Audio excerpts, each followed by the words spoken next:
আসসালামু আলাইকুম। দর্শক, আপনারা সবাই ভালো আছেন? আল্লাহর রহমতে আমিও ভালো আছি। সোনামণি কিচেন থেকে সবাইকে স্বাগতম। দুপুরের মেনু: শসা কাটা, ঢেঁড়স ভাজা, ডিম মিষ্টি কুমড়োর ফুলের বড়া, ডাঁটা আলু, পটল দিয়ে তরকারি, ছাগলের মাংস। খাওয়া দাওয়া শুরু করলাম। বিসমিল্লাহ।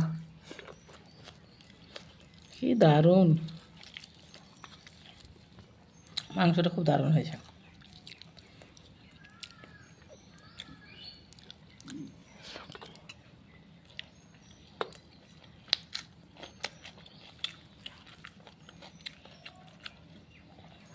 আপনারা খেয়েছেন বন্ধু দর্শকরা? না খাইলে খেয়ে নিলাম, খেয়ে নিন। বিদায় নিলাম। আল্লাহ হাফেজ।